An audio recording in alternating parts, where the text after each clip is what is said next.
drumlines, particularly drumlines that are only checked twice in any given 24-hour period, such as was done in Western Australia, lead to the indiscriminate killing of several species of animal, such as this ray that only survived thanks to the intervention of Good Samaritans. In light of this indiscriminate death, the Environmental Protection Authority rejected Western Australia's application to continue the cull for another 3 years.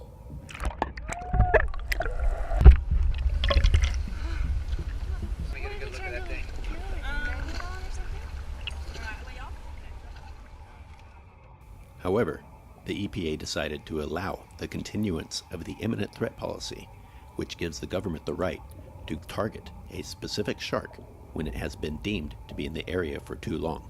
The drumlines came out yesterday, so you'd like to think that this whole nightmare is over, but I understand that an alert was put out that a shark was seen today, and that shark might be in danger of being hunted down as an imminent threat. Yeah, that's correct. They spotted a 4-metre shark, believably 4 metres, and there was a whale in the vicinity, there was salmon swimming all around, and so now there's constant alerts getting people out of the beach, which is really all should be happening. Is that there's a shark spotted, people are notified, people get out of the water. That should be the end of it. But the West Australian government have this imminent threat policy where if they deem a shark to be an imminent threat close enough to the coast, they can go out and actively target it with drumlines to kill it. What do that shark and whale have in common? Why are we seeing them at the same time? Well, you've got, we know that sharks like to track down and eat whales, especially sick whales that are in trouble. We've seen a beaked whale off our coast here for some time in quite a poor state, quite skinny. Plus there's salmon in the area. So, once again, food for sharks. And I guess the newsflash to all those people out there is that sharks swim in the ocean. They've done so for 400 million years. They live in the ocean. This is nothing new, but the way that it's being publicised and dramatised is just absolute insanity. Sharks lurking off our coast, monster off our coast.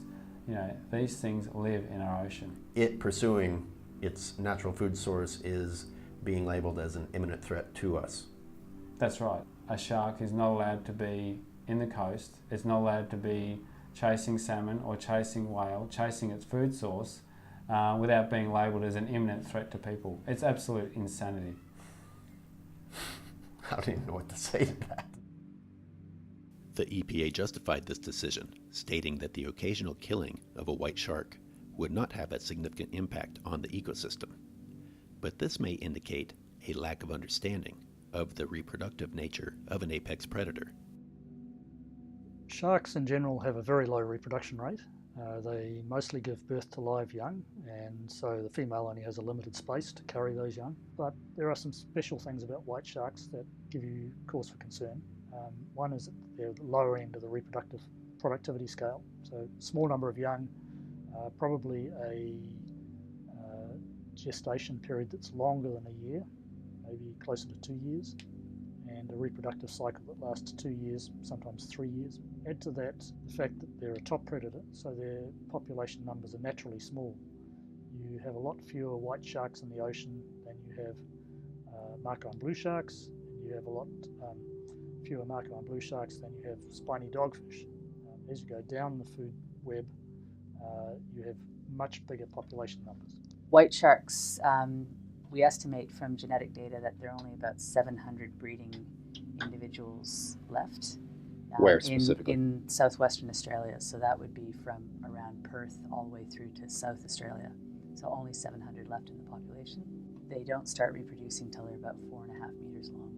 Female white sharks have to be over 4.5 meters, maybe up to 5 meters before they can bear a litter of pups.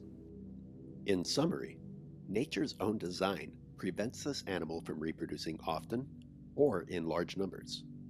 And that isn't even until it has reached an estimated 14 years of age, a size at which its natural predators have finally diminished, only to be taken out by an unnatural predator, thus ending a life cycle that in many respects was only beginning.